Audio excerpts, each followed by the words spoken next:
Hello and welcome to today's webinar on committing to a greener future, how natural and organic cosmetics can become more sustainable. I'm Casey Kalini and I'm delighted to be hosting this panel discussion today. Organised by NATRUE as part of the International Day of Natural Cosmetics, we're joined by an esteemed panel of experts to unpick some of the opportunities but also the challenges facing industry in evolving green beauty. Now, sustainable or green or even circular beauty is no longer a niche part of our industry. In fact, today in Europe and even worldwide, sustainable cosmetics are booming. But what exactly does that mean for natural and organic? And what are brands in this particular space doing when it comes to sustainability? And are actions living up to the fast and ever-evolving expectations of the consumer today? Hoping to dig into this more, I'm delighted to introduce each of my panelists. So we have Dr. Mark Smith, Director General of the Association NATRUE. We have Dr. Bernhard Irrgang, Head of R&D for Natural and Organic Cosmetics from Weleda. We have Domenico Scordari, President and CEO of N&B Natural is Better. We have Emma Trojan, Deputy Director General of Cosmetics Europe. We have Sian Sutherland, Co-founder and Chief Changemaker of A Plastic Planet. And we have Rosie Greenaway, Editor of Natural Product News and Natural Beauty News. Welcome to all my panelists. Thank you so much for joining me. Now, I'd like to kickstart today's conversation. There's plenty to cover this space of sustainable beauty. There's lots of innovation happening. There's a lot of opportunity for manufacturers, ingredients makers, and suppliers in the field, but there's also a lot of challenges. So the goal here today is to set the scene, find out where we are in 2023, but also brainstorm what it's going to look like over the next short to long term for industry. Now, Emma, I'd like to come to you firstly with the hope that you can give us a sense on the current landscape, I suppose, in Europe today when we talk about green beauty broadly. Thank you, Casey, and good morning to everyone. And thank you for letting me introduce this webinar. So, I mean, there are, I think, a lot of various things that we have seen as Cosmetics Europe in terms of what's happening in the green beauty landscape today. Obviously, first of all, I think we're seeing innovation. I think that's really important to stress that companies are working on sustainability. They're working on innovation, finding new innovative ingredients, new innovative packaging, which really could respond to the consumer consciousness that we're seeing today with respect to sustainable products overall. So obviously, we see companies having had to step up to that and being conscious as well that they need to meet the consumer's demand. We're also seeing a more regulated landscape, and that has to be pointed out. It's part of the overall business. We have the Green Claims Directive, which is obviously going to set the frame very much for how, these sustainability claims that companies are doing in the future could be done. We're seeing the eco-design regulation also being finalized now, and that is also something which is going to frame very much the way companies are going to be producing their products and packaging and so forth. And I think you actually also where does the natural and organic companies have their space here? Obviously, they have a very important space here. I think some of these companies have already this company consciousness already in mind. They may have been working more on biodiversity questions, for example, than other companies. May have more experience on biodiversity, but I mean, the green landscape goes beyond the sustainability, obviously today goes beyond only the biodiversity questions. There are other topics that need to be managed as well. And for those, I think, we all have challenges and that we need to address as an industry in terms of packaging, in terms of climate and so forth. Perfect. Thank you, Emma. And Mark, how does that sit with you? What are your thoughts on that sort of depiction on today's green beauty landscape by Emma? Well, I think it's a accurate depiction. I mean, if we basically look at where NATRUE came from, starting in 2007, I mean, the focus was really on the frame of the cosmetic product and the claims natural and organic. Although we include other aspects that were to do with packaging, manufacture, sourcing, there wasn't so much diversity either within the standard or the type of expectations that consumers were looking for, or that was basically brought about from changing regulatory landscapes. And particularly in Europe, of course, we're seeing like a big movement with the European Green Deal that's having a large impact. Now, some of those things are aspects that within the natural sector we had an interest in, like environmental claims, of course. But there's the case that even though environmental claims, like you could say natural and organic, perhaps, is something we welcome, of course, it's so broad and it covers so many type of aspects to do with like the sourcing to the end of life of raw materials, that creates also complexities for the natural sector. And an important thing for us, of course, has been to maintain a broad palette of raw materials so that we can deliver those natural products to consumers with the expectations that they need. So from that aspect, there's lots of synergy between, let's say, what Emma's just said from the broader cosmetic sector, that has definitely an influence and an impact, and we have to be mindful of within the natural sector. We can't ignore it. But that's not to say that there are companies like who have been established, of course, for a long period of time, who have been doing a lot of good work in the environmental claims sector, working on sustainability, whether it be environmental or social. And now they, of course, have that platform to also communicate that more to consumers, because it's becoming part of their sort of consciousness, let's say. But it's just complex. I mean, in a nutshell, the amount of legislation that's coming down the pipeline is a complex matter, and we need to be mindful of that. So, yeah, I agree with Emma. The innovation area, I think, is a really important aspect because, of course, we've always advocated for the transition from fossil fuel based, well, in other words, finite raw materials to more renewable raw materials. But that may also include aspects of circularity and, of course, reusing raw materials that happen to be sourced from something else, like, for example, upcycling. So we have lots of interesting aspects, but I think there's lots of regulatory challenges as well, and we can't ignore them. Certainly, and we'll definitely come back to that later in this discussion and dig into specifically some of those hurdles facing natural and organic brands. Thank you, Mark. Rosie, coming to you, you track very closely the natural and organic space in the UK and across Europe. What sort of appetite are you seeing amongst beauty brands in this field to really drive their sustainability efforts further?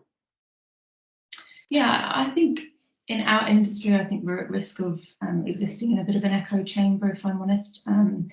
Most of the people that those who work in natural beauty speak to on a daily basis are all peddling the same message. So it's easy to slip into a sort of false sense of maybe optimism or achievement and think that maybe more's been done than we have actually achieved at this point in time. But what there is in our industry is a stronger together mentality. And I think that's really important at this point because there are coalitions forming.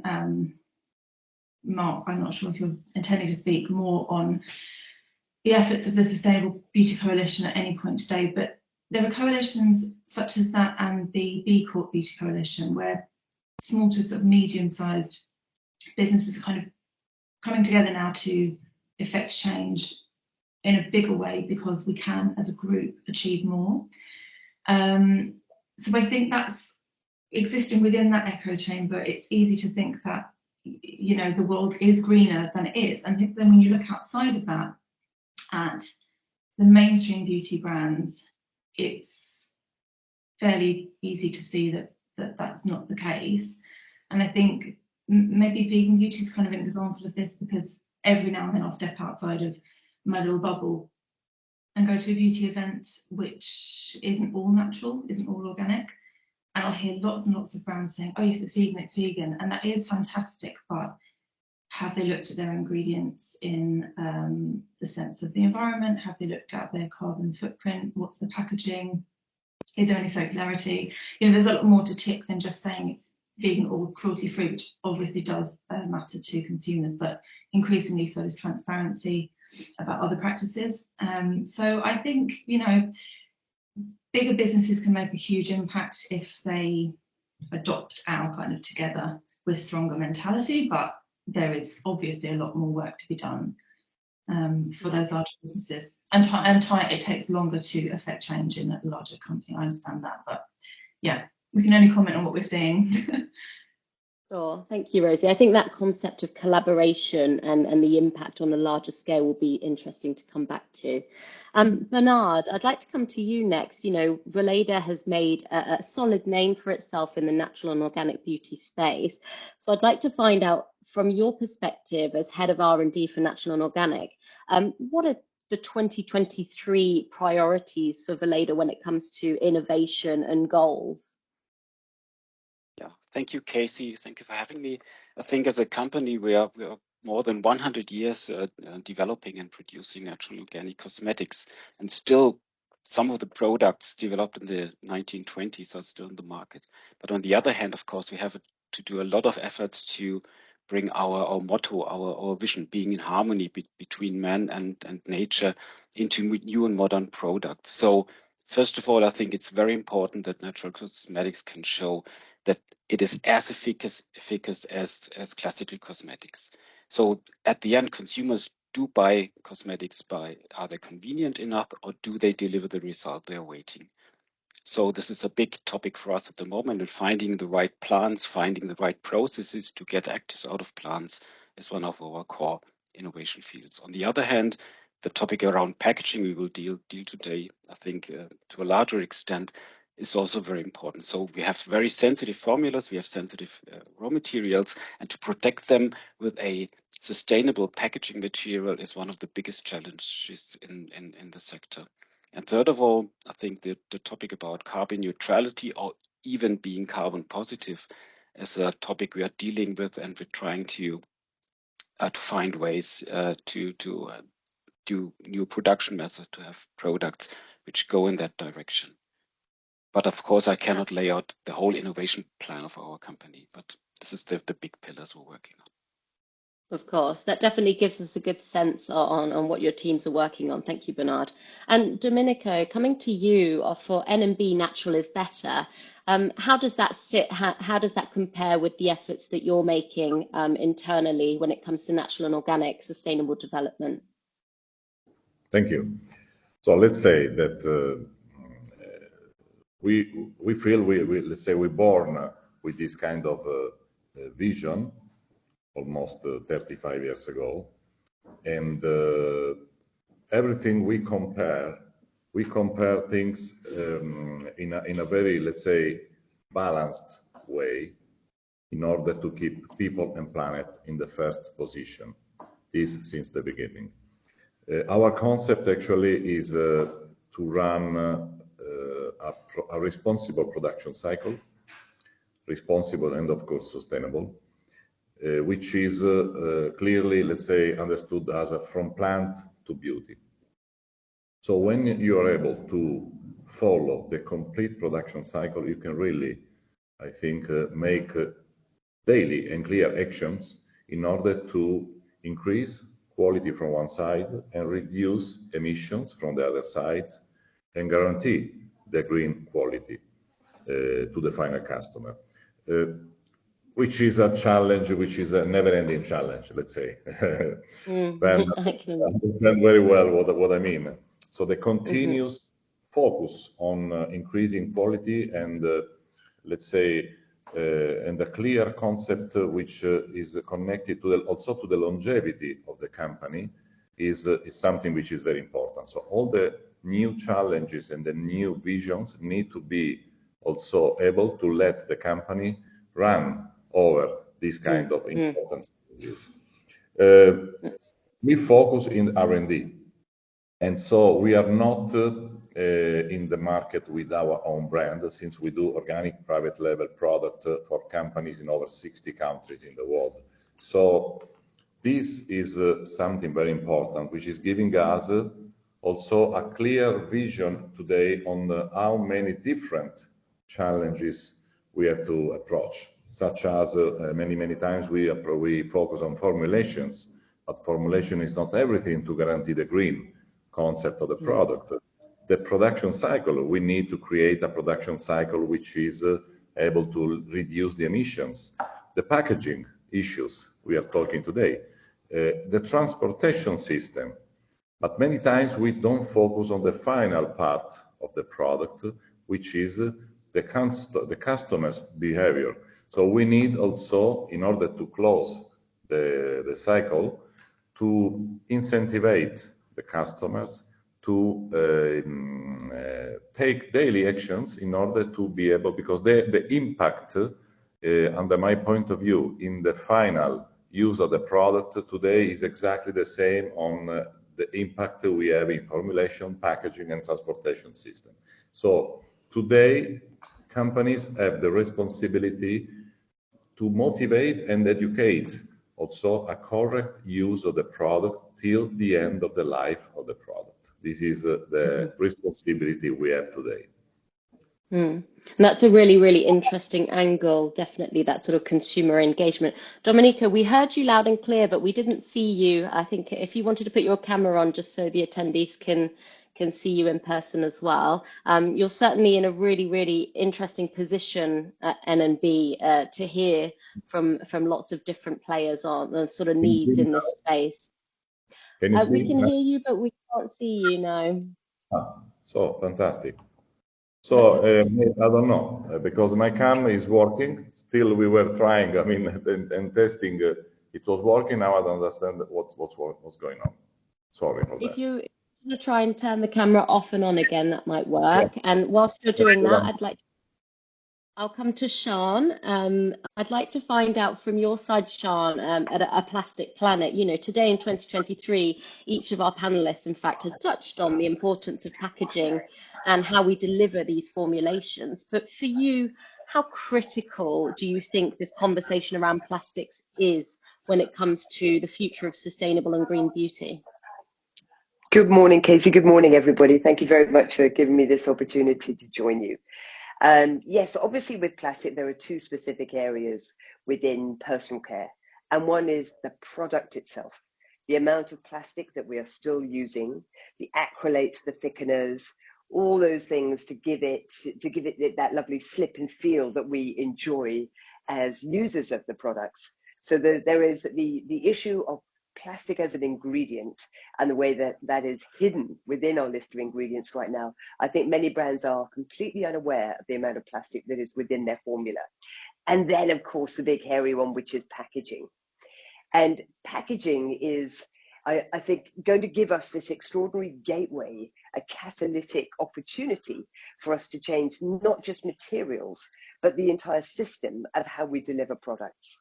And this, for me, is a tremendous opportunity for business. It's very easy for us to think, so what's a more sustainable material I can package my product in that isn't this toxic, indestructible material of plastic? But actually, could we go one step further? And could we take this moment to think, how do we change the system? How can we, in fact, step into a new realm where I enter a pharmacy, a Boots, a Walmart, a Douglas store, and instead of seeing aisle upon aisle of colored plastic that is single use, imagine if we could enter and we could see an entire new system where it is returnable, reusable packaging. And I think this is the big opportunity. And many of you will have seen the Ellen MacArthur Foundation report on reusables that came out yesterday. So that for me is the most exciting thing. It's less about how do we just wean ourselves from plastic. Of course we have to do that. We all know the numbers on plastic. I'm not going to bore people with it. We all know the fact that plastic is a combination of chemicals. It is not a material found on the periodic table. It is a blend of chemicals.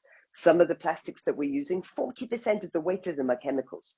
These chemicals are seeping into our formulations. So if you are a brand like Weleda, who cares so passionately about the quality, the organic provenance, and the premiumization of the formula that they're making, the last thing you should ever want is to then package it in plastic.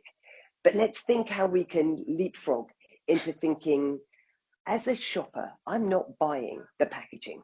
As soon as I buy that packaging, I'm now complicit in the problem. I put it into a bin, into a system that we know is truly faulty in every way. Imagine a world where I'm buying the formulation, but it's in a returnable piece of packaging that is perhaps standardized across industry. The exciting news is that this is happening. It's viable, it's scalable, it's starting in the UK. So we're really proud to be partners with Reposit who are starting this system now. And it's starting in home care and personal care. Because if we can prove that it works with standardized, returnable packaging that rewards the shopper, I think we can take this moment to step into a whole new world where there is no waste. Because that's where the problem really is. We invented a single-use society. That's what packaging is. We can invent a multiple-use society, and that's a really exciting opportunity for this feel-good personal care industry. Thanks, Sian. And you know, the point there that you're saying, you know, it's happening and it is working, this concept of a potential future of standardized packaging. Obviously, with that, what that requires is every brand and even retailer to sort of step back on that sort of competitive mindset. Are you seeing, do you think there's resistance? Do you think that it's going to be as easy as everybody just giving up their beautiful designs and formats for a standardized option? It's interesting because, of course, when you go through, you know, from anybody who's in charge of ESG on the board level, all the way through to the finance department, it makes sense to standardize your packaging across competitive brands and retailers, to lease your packaging versus own your packaging. If all of those things can come in at the same cost as a piece of single-use plastic, then why would you not do it? But as soon as you get to the marketing department, exactly your question will arise. But my brand is my jar, my bottle, my tube. And then you have to point out, if that is truly what you're saying, here in 2023, in the world that we live in, with the billions of tons of waste that we are creating, with the madness of our single-use culture, with the total lack of circularity in this industry, you are a future dinosaur. So here's a moment where you can change. And then you can refer to, let's look at the German beer bottle industry. Let's look at the German water bottle industry. Standardized componentry, simply labeled. And if you really think that your bottle is your brand today, then look at a can. Do you think Coca-Cola and Pepsi have a problem on shelf differentiating between them? The opportunity now for us to say, what else can my brand be? If my brand is no longer this piece of indestructible plastic sitting on a shelf, what else can it stand for? What else can it represent? And that's an incredible opportunity for brands. And if it's a reward system versus a deposit system, imagine that level of engagement. Some research came out this week. Nobody has seen this. It's going to be published later in December, showing how do consumers feel about returnable packaging. Extraordinary results. Over 60% of consumers said they would swap brands if they could use returnable packaging. That tells you everything. So if you are in the marketing department of a brand today, it's a wake-up call. If 60% of your customers would swap to a competitor, it is time to align.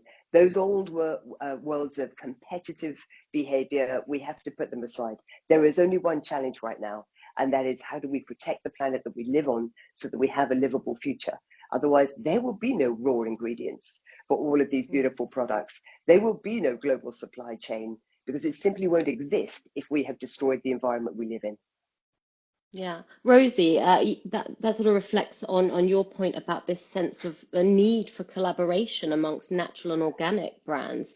Do you think that perhaps packaging and standardized packaging could be the first step towards more of that collaboration? A nice way in? Yeah, I think it would be a great move. We've been hearing from lots of natural beauty brands for quite a while now that they would support that. But again, I think that comes back to it's not the brands in our space that have the problem with it generally.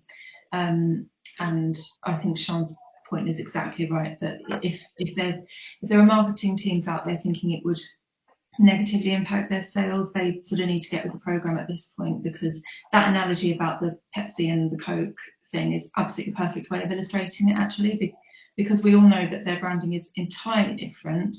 And again, from say San Pellegrino, you don't confuse those brands. People can choose what they want to choose off the shelf, but that standardized packaging in the canning industry does work. It would be great to see that in cosmetics, it really would. And potentially we'll start to see that, but it will be the SMEs that begin with it. I don't personally see it happening with the mainstream beauty giants at this point. But then, you know, natural beauty companies have always been leading the charge on this, so we can only hope that that will happen again, and then the bigger brands will kind of catch up and realise that they need to come to the party. Mm-hmm. Emma, what are your thoughts when you think of that from a business standpoint? You know, cosmetics companies across Europe today, of course, there's that green push, but they're also need, you know, they're having to run a business. They need to operate financially. So when it comes to that concept of, you know, letting the competitive guard down, where do you think industry sits on that today? So I think that's a really interesting question, because this is something that we have seen as Cosmetics Europe very much actually evolving, in that actually for a very long time, and you know, I give my perspective as having been with Cosmetics Europe and as a trade association for a very long time. I would say 10 years ago, overall sustainability topics was something that companies would keep for themselves, because it was really a competitive element, and it wasn't something they wanted to discuss at the collective level, at the level of Cosmetics Europe. So, you know, we would make efforts, and you know, we would try and find our space as a forum, but there was very limited interest from companies to actually do something collectively. And that has completely changed. That has changed because I think companies have seen that, you know, they can only go so far with their own sustainability strategies. And now actually to make sure that the overall industry is actually seen as delivering on sustainability, things have to be done collectively. And we really saw a shift, I would say 3-4 years ago at Cosmetics Europe, where suddenly there was engagement from in particular the larger companies, you know, trying to really implement collective actions, and that was interesting for us, because then we had to see as Cosmetics Europe, obviously, where our space would be in terms of collective action, and that wasn't obvious for us either, to see where could we actually as a collective bring in any positive elements. And that's where we as Cosmetics Europe came to our initiative, which is Commit for Our Planet, that some of you may be aware of, and NATRUE is actually a supporting partner of that initiative, which is an initiative where we really want to show that collectively and through common engagements, common commitments, we are actually taking all of these topics very seriously, and we are working together through a very structured frame to actually support companies in their sustainability efforts in actually the 3 areas, which are really the defined hotspots. So climate, nature, and packaging. And companies could basically join the initiative and take commitments. And to make sure that we could actually respond to, in particular, SMEs needs, we have created a very flexible frame. But again, this for me, this was really the turning point when we saw that actually we are very strong collectively as well. And just as an example as well, spinning on a little bit the question on the packaging, and something that somebody else said, which was that we need to work on the end of the life as well for products, and there are various areas, but that's also somewhere where I see kind of, you know, the collective action in terms of communication, in terms of actually showing to consumers and giving them, you know, how helping them and supporting consumers in how to dispose of packaging and so forth. I mean, that's another element that I see as a collective effort as well, really to make sure that we kind of cover the whole value chain and the whole kind of supply and chain and until the end of the life of the products. Domenico, I'd like to get your thoughts on this. You know, you're really interestingly positioned to see the types of expectations that companies have when it comes to the formulas they're looking for you to create. I mean, can you imagine a day where we sort of drop those competitive barriers and there's more collaboration when it comes to green innovation? Wonderful question, I have to say. I think that's the only way to go, because we need to change the approach. Instead of being competitive in competition between companies, we need to run a pre-competitive approach. Because I fully agree with what said Sian in the concept that we have no other option. And we all, in the different position we are, we need to do our part in order to make it possible. A clear action on this, for example, is a very important activity which came out in the last couple of years all over the world. We are part of the B Corp certification also, and it came out a movement of over 70 companies which are part of the B Beauty Coalition, for example, running all together the biggest challenges regarding to packaging, raw material, and transportation, and so on. That's a great example on how the companies should run, and not only companies, I think governments, certification bodies, and so on. I think we need to speak the same language. Otherwise, it will be very, very, very difficult to get clear results on this point. And so at the end, we need to run a regenerative business model. In this case, as we said, we cannot change the complete world. It's too big. But everybody can take clear actions in the place where they're acting, and that's the way where we can see clear results. For example, we are committed to our wonderful territory. It's the Salento. Many people come here for holidays in Puglia, okay? But we need to run a business model which is also committed to the territory and defending also the beauty of the place and the green history of this place. For example, we did a clear activity in line with our commitment to the people and to the planet, which is the Martano City of Aloe. Emma maybe remember about this because we have been talking about this nice activity since we have been also taken as a business model in the European Association. And we transformed this small city into the city of Aloe. What is this? This is a clear activity which companies should run. It's not a question of getting back that you become famous. This is not the point. You try to communicate to everybody the responsibility everybody has in order to make the change. So at the end, thanks to this, let's say, to this commitment, we got an important result being, let's say, voted as a best for the world. Take care, it's not best in the world, best for the world, which means that everything you do is running a concept which make a better future for the world. And we are a small company. So I can only imagine what big companies can do in this kind of field. Yeah. Absolutely. And Bernhard, coming to you as a bigger company, Weleda, I mean, how does all of this sit with your sort of stance and the future focus for you as a company?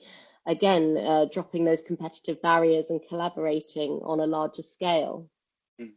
Well, I do personally like the idea of circularity, and you see, as it was stated before, there are a lot of actions are now going on, called collaborations and finding partners. And I think the last years, especially packaging, it was who has the highest content of recycled material. Now we see that the market of recycled material is getting harder and harder. The prices are increasing, and that doesn't help the environment at the very end. So using the circular system, as Sian suggested, is a very good point for us. We're testing that already, and it's very important that the product stability, the product is safe in this kind of packaging, and of course the products have to be stable for a certain period of time. But in principle, having a circular model like we have in the German beverage industry is perfect, and we have to do everything to go into that direction and to lower competitive barriers in this field. Mm-hmm.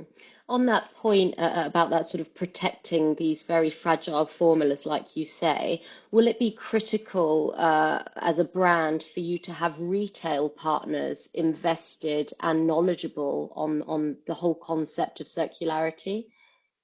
I think you have to have a very good collaboration with those partners. Of course, the aspect of safety is crucial, and you have to be very aware that everything is working perfectly.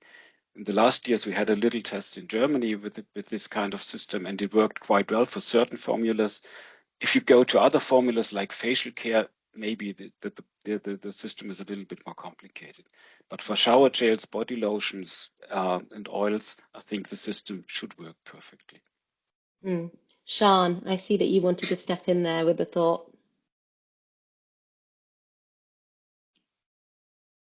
Perhaps not. Don't know if we can. Oh, you're just. My fault. Yep. Forgive me. Schoolgirl error. I wanted to lay out a different kind of vision. It's very easy when we think about returnables that we also think it's a refill system. It's not. I think it's very important, particularly in this category. And exactly as Bernhard was saying about the integrity of the formulations, they need to fill their own packaging. So they need to have absolute quality control over the filling.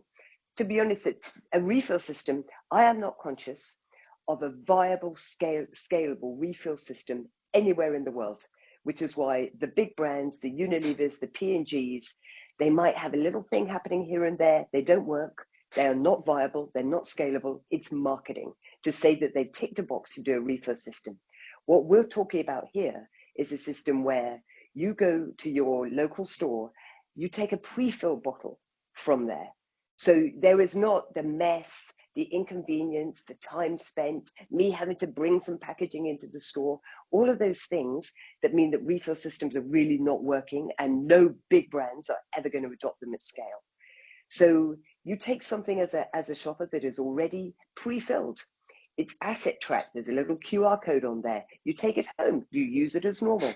And then you can take it back in your own time to thousands of drop-off points. It could be a Starbucks, it could be your local charity shops, but it's creating an entire system where that packaging is returned and then you are rewarded for returning it.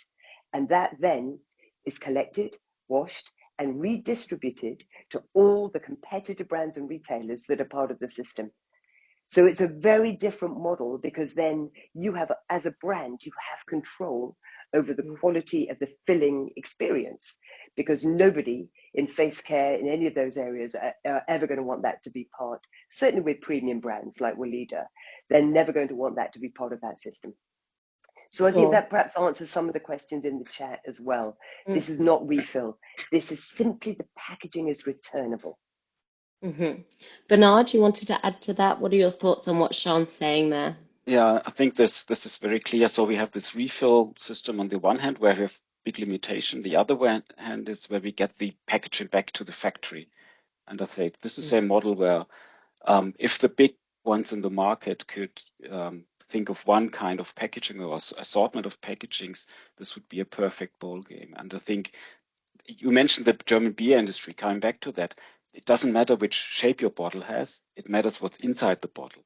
And it's the same with beer and the same with cosmetics. So if this could be one day the vision of our business, I would be more than happy. But our marketing colleagues, of course, still have let's say a little bit of different view. I respect that view, but at the very end, we have to be clear that we have to go in that kind of direction.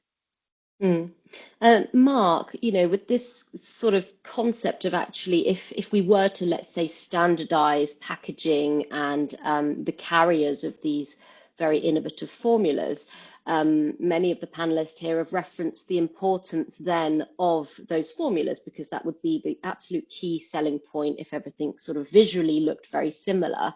So how then does the importance rise when it comes to assuring the supply chain, the sourcing methods of these natural and organic ingredients? I guess the reference there might be to certification and the purpose of that. I mean, certainly, like, obviously we have a standard, and the standard allows for the traceability of certain qualified characteristics throughout the supply chain. And that certainly provides not only manufacturers, but also consumers at the end of the day with a reassurance that that qualified characteristic has been maintained. I mean, in the case of, like, if it's anything from the raw material dealing with its sustainability, so its environmental impact, whether it was socially sourced or what have you, like, for example, we have RSPO integrated within our criteria as well for palm kernel oil and its derivatives. And if we're looking at packaging, our packaging criteria at the minute is something that we kind of continuously come back to and look at, but honestly it's quite a hard area to deal with, because in the background we've got changes to obviously the packaging and packaging waste regulation, so we need to see how that will work as a regulatory benchmark. But then there's also the case that since we work for, well, we have a certification standard, incorporating those elements within a standard so that they can be standardized, can be applicable to all different types of scales of company, and can be verified by a certifier. So there's actual criteria. We're not talking about soft criteria, we're talking about hard checkpoints.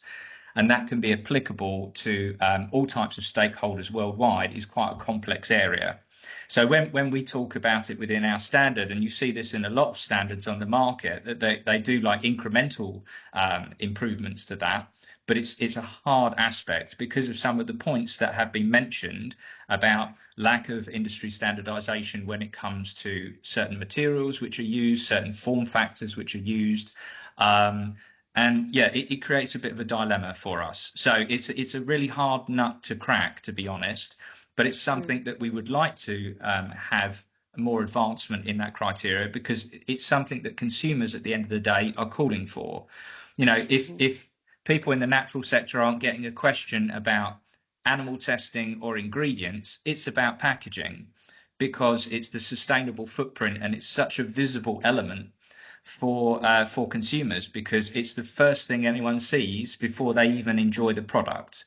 And you know, if you've got a lot of circulating information about the materials that are used, the impact on the environment, yes, consumers want to do more, and sometimes they can be like, let's say, accused of just doing lip service, but at the end of the day they're also recipients of what is coming upstream from industry and how the impact of regulation is on that. So yeah, it's such a complicated area, and for us that's why we focus really on the sourcing, the manufacture, and the end of life of some of the raw materials, because it's kind of one of those aspects that it's like control the controllables. And that's what we can specifically look at. And packaging, I mean, I find the discussions here absolutely interesting and engaging. I just, translating those into a standard is always complicated, but it's an absolute necessity. And maybe just one quick point, that this point of working in collaboration, I think, is an absolutely essential manner. I mean, I saw it when I was in academia, that you can't operate in silos. NATRUE is a case where there was a problem and it could only really be, let's say, solved through like a collaborative effort to present something to the market. It's the same thing in the Eco Beauty Score Consortium. It's the same thing in like the Commit for Our Planet initiative. It's the same thing in the Sustainable Beauty Coalition. You know, we need to stop this idea of operating in silos, work more in this pre-competitive space, and have that, wherever the benchmark is for that, that's the lifting off point for like the competitiveness. But that goes to a lot of the points that Domenico has made, Sian's made, Emma's made. And I think it's really important, because sustainability used to be kind of like a policy of certain companies, but the fact is it's an existential inevitability. you know, for businesses, for the planet, and paying lip service to that is really doing a disservice to the fact that we need to improve. And you know, all change is good, but we see these reports on the pace of change, for example, for climate warming, where we're not even going to reach targets of 2.5 or 3 degrees of global warming. And obviously we need to accelerate that. So all the good that's been doing, we still need to change gear. Yeah. Staying on your point about raw materials, Mark, we've got an interesting question from one of our audience members, Wilfred Peterson, about the circularity of raw materials specifically, and looking at how manufacturers sourcing these ingredients can work to closing the carbon loop specifically. Where does that sit for you and the work NATRUE is doing when it comes to raw material sourcing? Yeah, I mean, I see Wilfred's made like the point. I mean, it not only be, I guess, covering the upcycling of raw materials to improve like the valorization of a particular substance so that there's not waste. That's really something that I guess is taking learnings from what happens in nature anyway. But I do find the point that like Wilfred's made, particularly about this case of looking at carbon dioxide and carbon capture and then converting that into viable raw materials. From a chemistry perspective, this is an absolutely interesting way of looking at basically sourcing your primary raw material. So instead of it being like biomass, which may of course like have issues, and there was a report from the JRC well, basically European Commission's Joint Research Centre that looked at biomass sourcing and maybe the fact that this might have a problem if you translated the entire fossil fuel movement over to bio-based raw materials, because there's simply not enough viable biomass that's available to necessarily do all of the conversions. So in these type of situations, what would you use? And obviously, like if you're able to use gases and convert them into, first of all, simple molecules, there are already examples of converting carbon dioxide by microbial fermentation to ethanol. So if you can imagine, you can extrapolate that type of chemistry. And remember, the chemistry is using established chemistry. It may be greener, but there are obviously like the established chemical reactions are there in order to derivatize a lot of these simple molecules and produce, let's say, bio-based, but they'll be based on gases. And that's an interesting thing that we're discussing within our standard, because of course, how would that change the face of what a natural cosmetic is? You know, would this change something that traditionally had come from like botanical origin or inorganic mineral, and then moving that over to conversion to something which is coming from sequestering gases from the atmosphere or waste resources? That's an interesting point, and how the consumer might like relate to that. Because the use of waste and the use of like carbon dioxide as a gas is not something that they necessarily familiarize with natural cosmetics. So will like the kind of natural cosmetic translate, if over time, if we go to this kind of 2050 ballpark, into more cosmetics are simply sustainable cosmetics, or they're unsustainable cosmetics, broadly speaking? Domenico, what are your thoughts on that about, you know, evolving from an innovation standpoint when we're looking at raw materials and sourcing these ingredients to make formulas for the natural and organic space? Just Domenico, you're on mute there, so we can't. Yeah, Perfect. sorry. Yeah. I was too concentrated to be focused on your wonderful question. Sorry.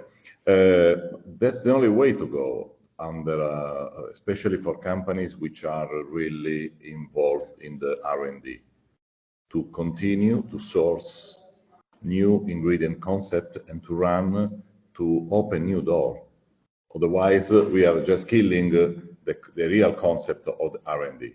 So we need, for example, the reason why we decided to run the most important, still till today, the most important raw material by following personally the production cycle is one of the reasons why, for example, we are launching a new innovation concept, which is almost, let's say, changing a little bit the vision and the approach to the beauty and to the skincare concepts.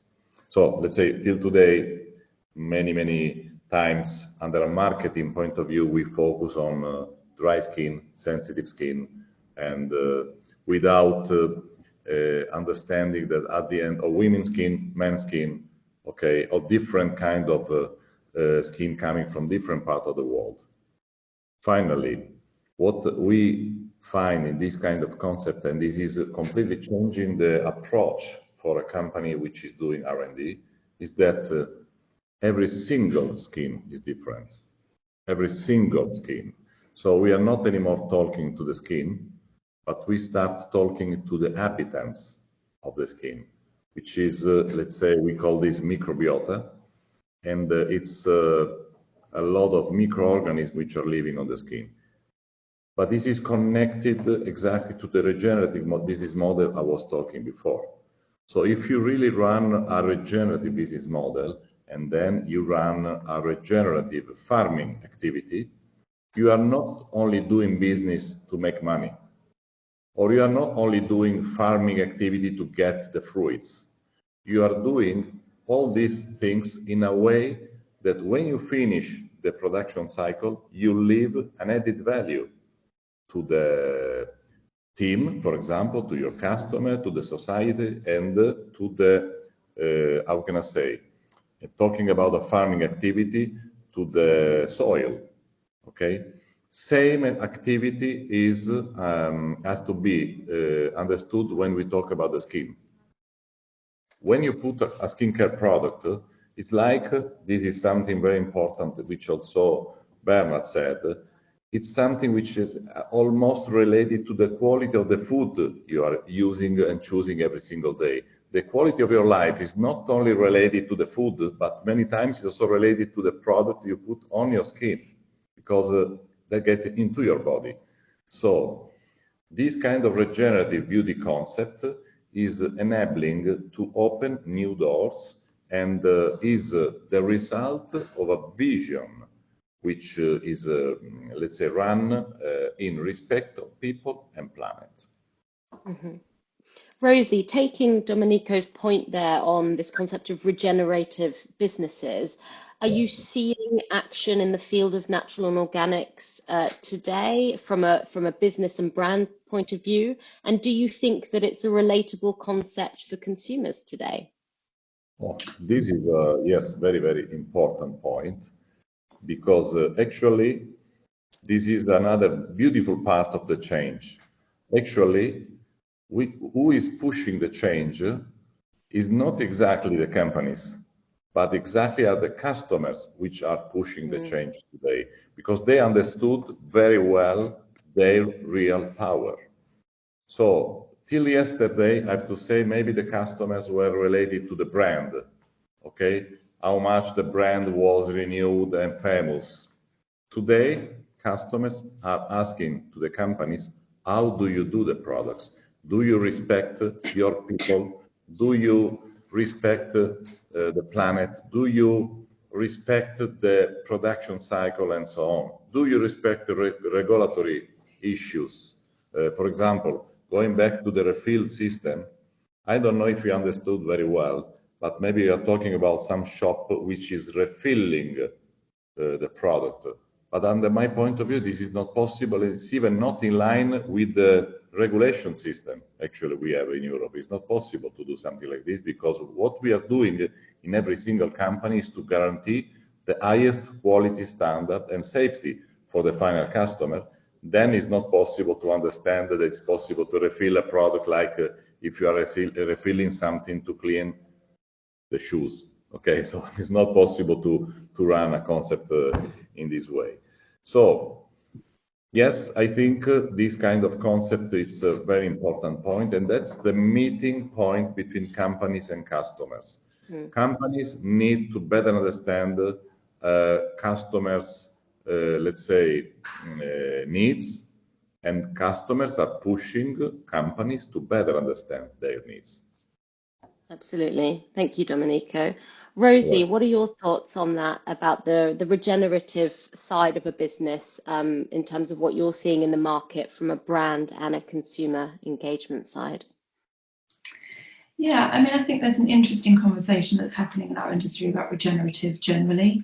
And I'm not an expert at all, but I've been in conversations recently in a room full of organic advocates, and it's actually quite polarizing, this idea of regenerative. So I think there's a concern about whether, in the push to bring that message of regenerative to the fore, the message of organic is getting confused within that from a consumer point of view, not from industry. And so I think it kind of comes down to the importance of messaging in general. And unfortunately, we need to be clearer to consumers. I think it's all too easy for them to become lost in terminology and essentially, you know, greenwashing, which obviously they're becoming a little bit more aware of, but I don't think they're always aware that it's happening to them.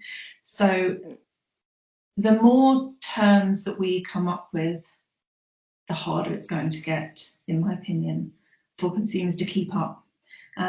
All this change and these fantastic ideas that we're having at industry level needs to be translated in a more simplified way to the people that are buying the products. And I actually think that the government has a part to play, or governments have a part to play in this. And that's a whole separate piece of work which could help align the messaging to a degree.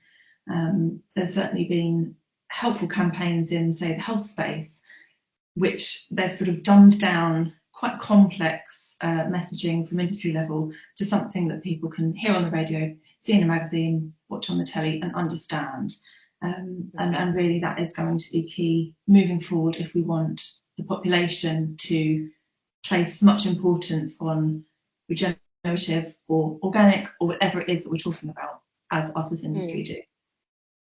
Do you think it's fair to say, though, that perhaps there's two different groups of consumers when it comes to understanding? Because I know we often hear about this highly engaged, very intelligent, knowledgeable consumer group who are going deep into inky lists and further, you know, down the line. But your point raised here is that, you know, simplification perhaps would have a better impact. Could you give us an idea on how that compares? You know, are there two different consumer groups, and how do we speak to both? There are 100% two, possibly more consumer groups actually. You know, I've kind of always referred to them as the dark greens, the people that will read the inky list, the people that were, you know, buying packaging free before it became sort of a trend, so to speak. We need to be aware that they're not really the people we're trying to reach, actually. So anybody involved in kind of consumer communications, the piece they need to look at is how do you engage the consumer that doesn't care as much, or just isn't as well informed. Perhaps it just goes over their head, not really sure what it's all about. And I think the messaging, it could be two different messages, but that doesn't work. So it needs to be one unifying message that everybody can understand at every level. And it's going to strike a chord with everybody. So I know that in the UK, because I'm aware we've got delegates on this from around the world. In the UK, we have a campaign every year called Organic Beauty and Wellbeing Week, and it's run by the Soil Association. One of their key slogans, which they've adopted in the last couple of years, which I think has been particularly effective, is one small swap. So they're not asking you to throw away everything in your cosmetics drawer. They're not asking you to read every inky list. What they're saying is make one small swap within your collection of things that you buy, and that can actually go across food and supplements as well, but we're talking about beauty today, and make it a certified organic product. That certification has taken away the need for you to do your research as a consumer, which most people don't have the time or the inclination to do. And you've made a really positive swap in your daily routine of what you use as a consumer. And I think something as simple as that is really powerful. And I know there are other organisations, there are other certifiers, there are other boards which are trying to use similar messaging to get that across, that it doesn't need to be a huge overhaul, but every decision you make that is greener for the planet, as a collective, if we're all doing that, makes a huge impact. So that sort of messaging is quite helpful, I think. Yeah. Emma, I'd like to come to you on this because, it's one thing for a brand and a manufacturer to sit there brainstorming and as Rosie's saying, refining that message for the consumer. But of course, on the other side of that, there's a lot of regulatory network patchworks that you need to adhere to when you're making claims on a product or even in your marketing speak. So do you see those as a challenge, perhaps? What are your thoughts on how beauty brands can really communicate simply and effectively on sustainable actions? I think indeed that to some extent the regulatory framework that is being set up is clearly going to help in actually having a more harmonized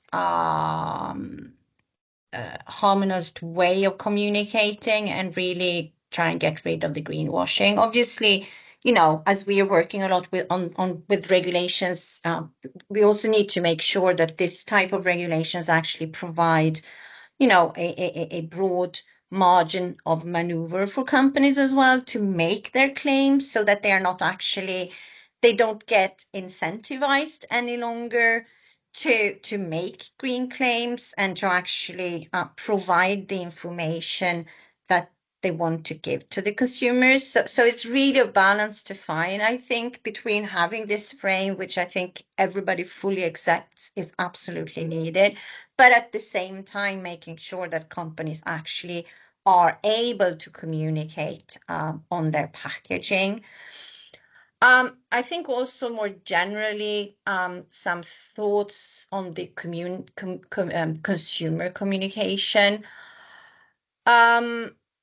It's difficult. It's difficult for consumers as well to understand science. What's the science behind? And I was laughing a little bit for myself when Mark was explaining about the ingredients, because it's for somebody who's not doesn't have a scientific background as I have. It's really difficult to understand what's behind, and there is a real challenge for companies to move from the real scientific, innovative process behind something and actually just to present a product which is sustainable. So I think that is also a challenge for companies. I see perhaps the role of the associations also to make sure to be an enabler of that kind of scientific communication and finding means to also educate the consumer more generally. We have launched, for example, Cosmile, which is Cosmile Europe, which is a database with respect to ingredients. That is, our contribution today to inform the consumers on ingredients more generally. And I think these steps are extremely important as well, so that the consumer, understands more and better.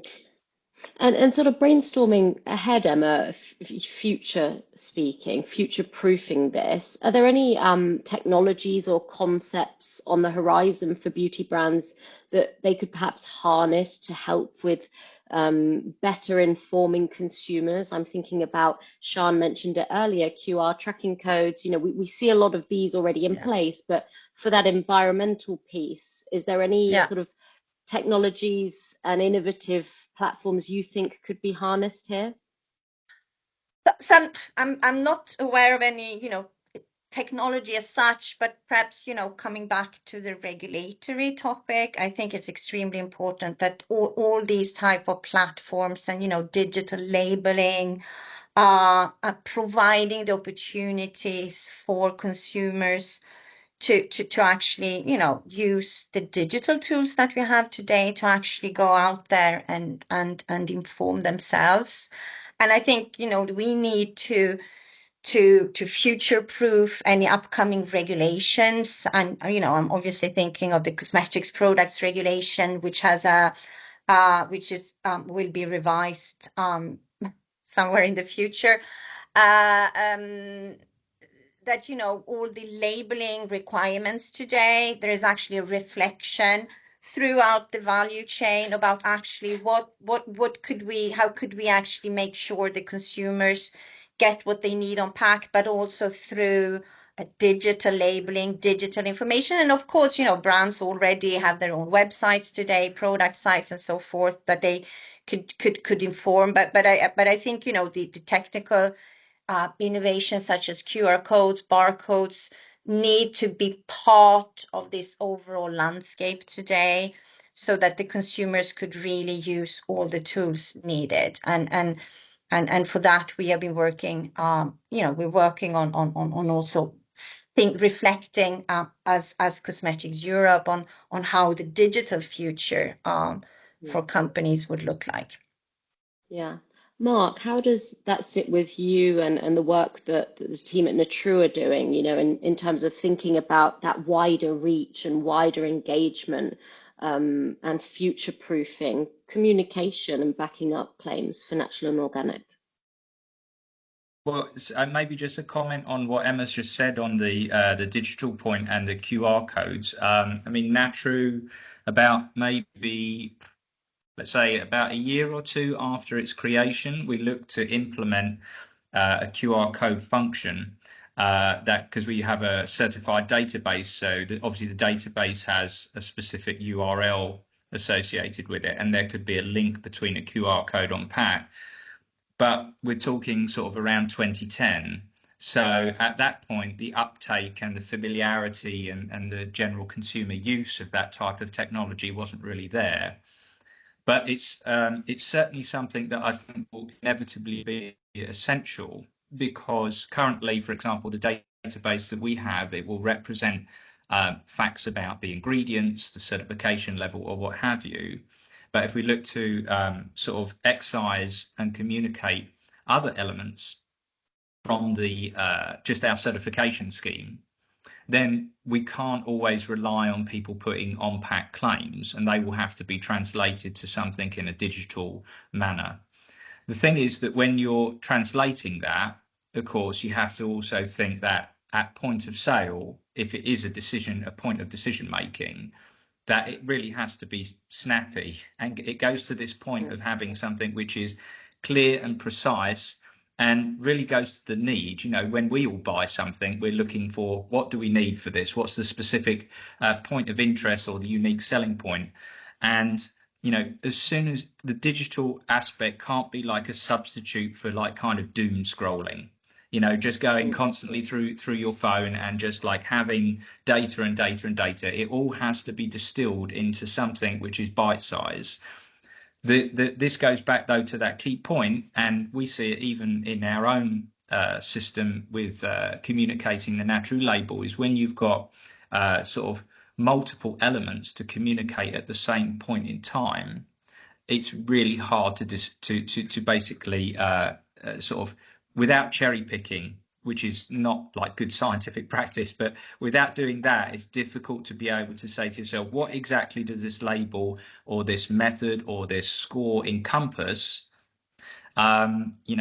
in an easily palatable way for the average consumer, without having to like lay out all of the criteria, which is normally very tiresome and often tedious.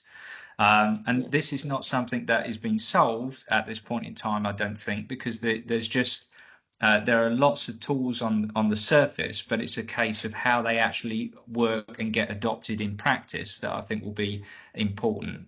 So I think we're kind of trying to find our feet a bit on that at this point in time. But I think we will look increasingly at the digital footprint and digital communication within like even our own standard, because it's an absolutely essential element of getting to the consumer. It can be anything from scanning your, if you go to Asia, when I've been to Cosmoprof Asia, for example, one of the things I was told before I presented there was the case of always put up a QR code at the end, because it's also a cultural thing of a familiarity with using this integration. But of course, it can also have a generational point where, just like with labeling of ingredients on pack, there are some people who don't have their telephone, there are some people who don't like to use their telephone, or what have you. And there's all the big spread of consumers, and it's just like it's a kind of complementary tool to have digital.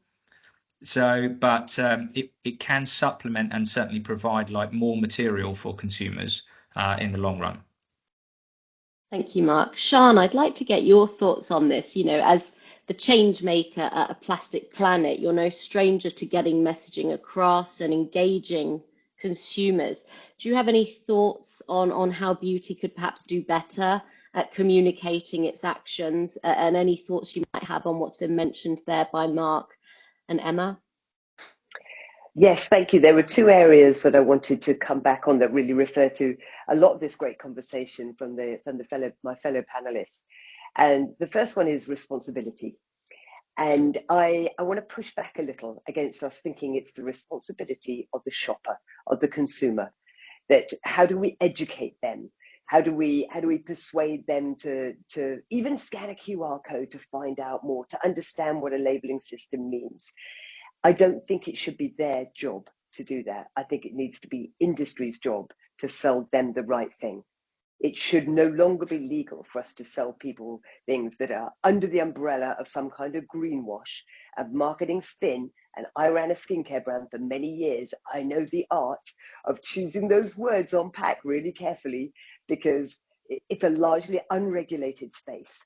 So I think we have to look at the industry coalescing to ask for governance, and that means laws, that means policies, that means fiscal motivation for us to do the right thing, because it is too difficult for industry to voluntarily get onto the right path.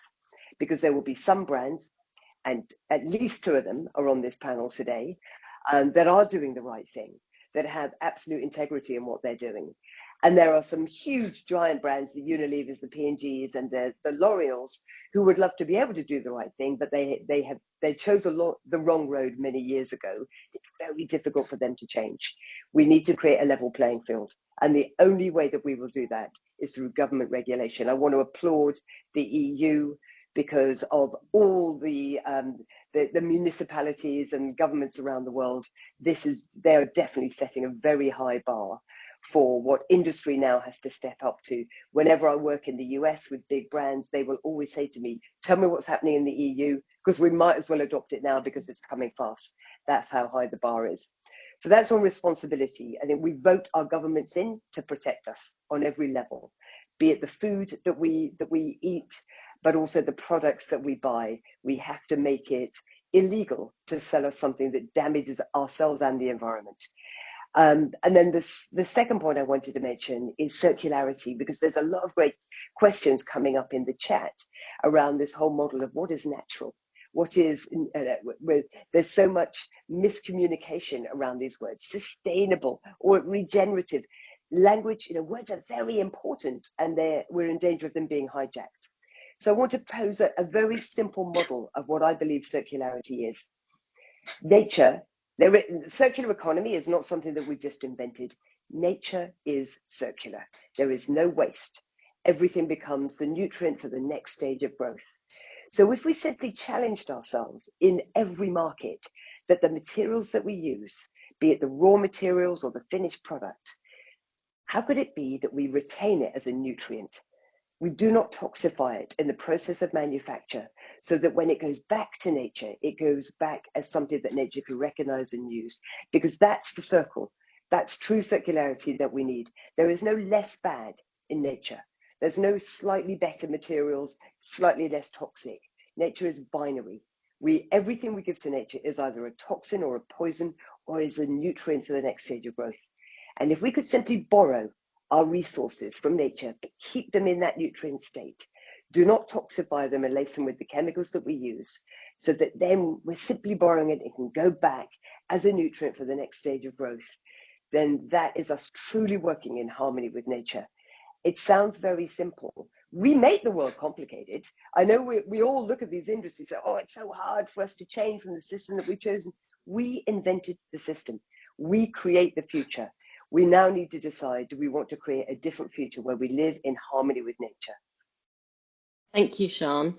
Bernhard, I'd like to come to you. I know circularity is a topic very dear to you, but also complicated when it comes to putting that into action, like Sian was saying. I mean, what are your responses to her points there on circularity in its most basic sense being a very simple and natural concept? Why are we not able to translate it smoothly to a functioning natural and organic beauty business? Mm-hmm. So we at Weleda are trying to run circular business a little bit because we have our own gardens. So we plant our plants in our garden, and then we use them, and the residues of the plants will be transferred to the garden. So there we have a circle there. On the other hand, there are new research is going on about using biomass to make active ingredients to make fatty oils, and this is also a point we have to look into. So use the waste, the biomass, and make precious ingredients out of that. There's just, the processes are just starting, but I think this is very valuable to use and to go into that and have a further look into that and avoid having a one-way resources. So I think circularity, as far as organic and bio ingredients is concerned, is a very good thing. From time to time, we have to use chemical processes to do active ingredients, to do some emulsifiers or so. But in principle, the base sources of this could be all coming from nature, and then therefore we can use the circular system. So I think the system is invented, the system is there. We just have to use it in a broad extent. And one point to the CO2 capture Mark mentioned before, I think this is very interesting, though carbon dioxide is coming from steel factories, for example, and we're discussing this a very lot because it comes from fossil fuels. So can we use this CO2 to make valuable ingredients, ethanol? So you find plastics on the market which is based on CO2 already. This is a question we have to, at NATRUE, we have to discuss in depth and the pros and cons, but in principle, if there's CO2 to capture from any processes ever, it should be done and should be done more research on that to use the CO2 to make valuable ingredients. But that is the very beginning. But I'm convinced this is the only way we could survive. Thank you, Bernhard. Now we're coming towards the last part of this panel discussion where I'm going to really look to the future and get our panelists and experts to brainstorm what they're excited about moving forward. So to my audience members, if any of you have any burning questions that haven't been addressed yet, specifically to one of the panelists or to the panel as a whole, please do feel free to type it in the chat box now, and we'll try and get to those questions in the last bit of our discussion. And to come back then to this future brainstorm, Mark, I'd like to start with you and find out what you're most excited about when it comes to thinking of the future of sustainable, natural and organic beauty. Any specific points that you think are on the horizon that are going to be sort of change-making actions? Well, I mean, maybe it's this point. I guess because I'm a chemist, yeah. My PhD was in chemistry, so if I talk technical on those things, it's because I really like that as a basis. I think one of the most interesting aspects is this idea of really valorizing waste in the system.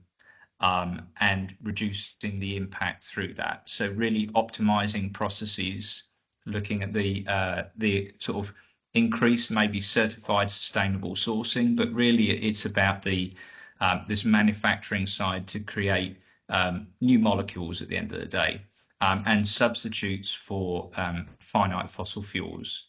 I think this is a really interesting way of looking at things, and like I say, it doesn't necessarily need to be that we're always using biomass. It can be this point that we've talked about with using gases. It might be using other waste materials. I mean, we've been on projects where we've done that that have been Horizon 2020 funded. I think the expansion of that and the real future investment in that, it has such potential, particularly from a chemistry perspective. That's what I'm really excited about, I would say. I know I work in regulation and other things, but I have to go back to the core. Brilliant. Thanks, Mark. Domenico, very briefly, what are you most excited about? Where do you think the future promise lies in changing natural and organic for the better? Well, the future is already today, under my point of view. And from our side, we are preparing a lot of important things in order to be able to drive and also to ride all the needs, the future on the new challenges and questions we will be getting, because as you can see, the change is so quick, and you can never feel 100% ready. So you need to go back sometimes, and then you need to put, and that's a good point, put yourself under discussion. So this is the way to run.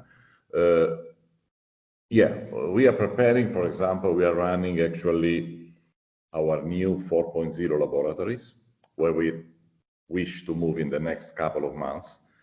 And this is a clear action where we will be ready to run a production cycle with zero emission.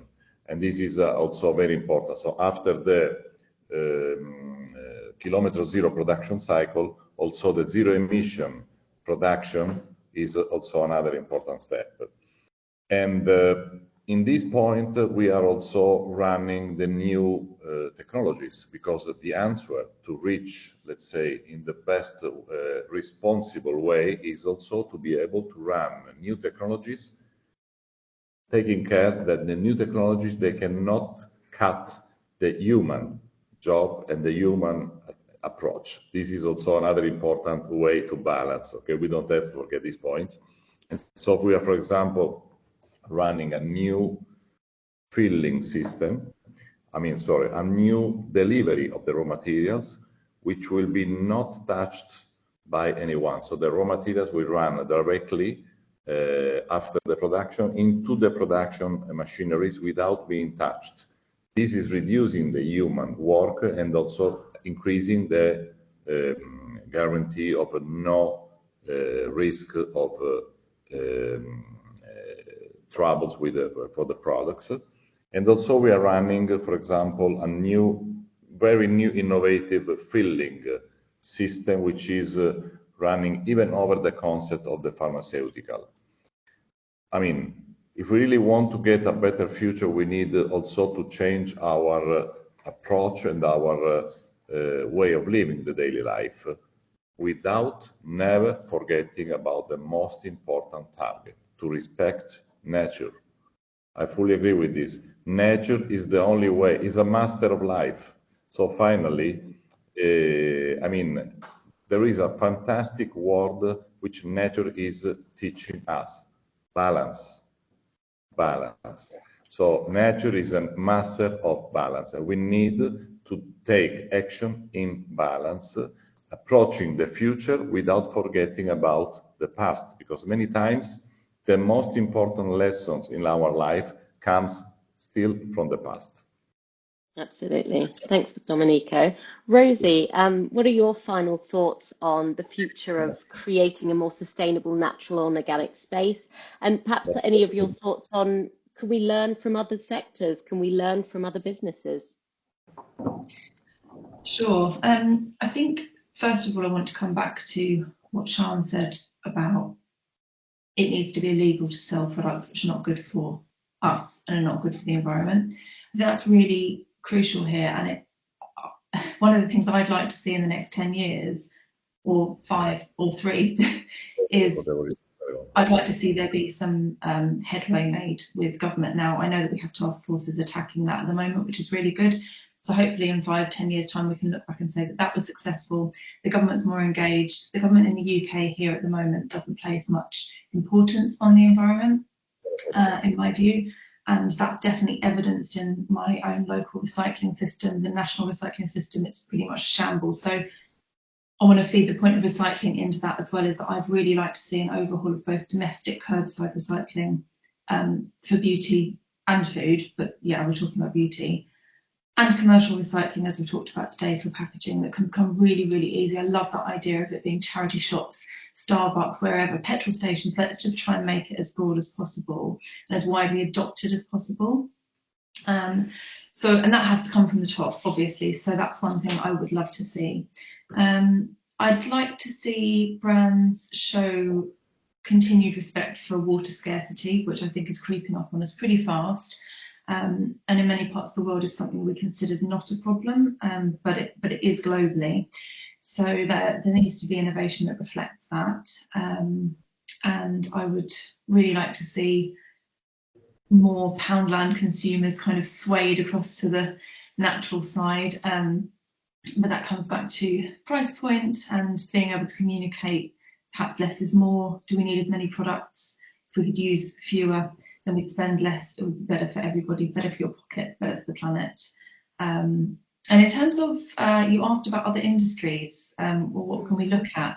I mean, I think it's very interesting looking at the fashion industry, actually. Coming back to water, that's something I know in organic textiles, they work a lot on reducing water consumption, using greener energy in their production factories, which again is another thing that needs to be looked at more closely by lots of businesses, I'm sure. But I think, to be honest with you, whilst there are some encouraging signs in the fashion industry, honestly, I don't think they're moving at as big a pace, as fast a pace as we are in the natural beauty sector. So maybe it's more that they should be looking to us than us looking to them. Fantastic. Thank you, Rosie. Emma, some final thoughts on what you're excited about and what you want the future to look like? So I share the enthusiasm on the panel with respect to innovation. I think that's really exciting. And linked to this, I think what we see today actually is that there are a lot of, companies, producers that actually see new business opportunities in going towards the sustainable future that we need to go towards. And I think from the moment, this is obviously an incentive as well for a company to actually go down that lane, make sure the company is preparing, gets a structured sustainability strategy, not just kind of doing things here and there, but actually having a holistic approach to sustainability as a company and moving forward that way. And that, I think we're seeing it more and more. And I'm actually really excited about that and to see companies, at all sizes getting extremely engaged on this topic. Thanks, Emma. And Bernhard, head of R&D at Weleda, what keeps you up at night? What are you excited about as we look towards the future of sustainable, natural and organic? Yeah, I think the opportunities we have with regards to upcycling and using biomass is something which is super exciting for me at the moment. And for the future, I think I have the vision that we are not only carbon neutral, real carbon neutral, but maybe also carbon positive, so we can give something back to nature. These systems are a vision at the moment, but I think it's positive in the long run if you do all this kind of biodynamic, biological farming, etc., using the correct energies. So this is my wish for the future, that we go into that direction and not buying certificates, which is not very favorable. Perfect. Thanks, Bernhard. And Sian, coming to you finally, your closing thoughts on, the future, on how we can really, really drive sustainable, natural and organic beauty. Thank you so much. I just want, Domenico and Bernhard, I just want to applaud you for, if we could clone you, this industry would be perfect. It would be great if we could show the fashion industry what to do. So for me, I find I'm very excited about the future. I feel this, the plastic crisis has given us, because it's all about chemicals, exactly as Mark says. For me, I'm obsessed by chemicals too, because everything is around chemicals. The climate crisis, the plastic crisis, it's all about chemicals. And I find it really encouraging that we're taking this moment. We've had this tap on the shoulder to say, hey, mankind, you've gone down the wrong road. I share all the passion for using agri-waste. We're doing a big project with Elemis, using some of their agri-waste. How can we replace their sachets, taking some of that plant protein? which I think is really exciting. We're working on nutrient coatings for fiber bottles because we're an organization that believes you cannot call for action from industry and not help them with solutions. So I'm really excited about all of those things. And I want to say one final thing, which is tomorrow is Black Friday. And I saw a fantastic new initiative on LinkedIn today, which was Citizen Friday. And I just want to say to everybody listening, let's push back against this import from America that is driving me nuts of these fake deals on one day to make us buy more and more and more stuff. Exactly as Rosie was saying, perhaps we don't need all of this stuff. So let's think about Citizen Friday rather than Black Friday tomorrow.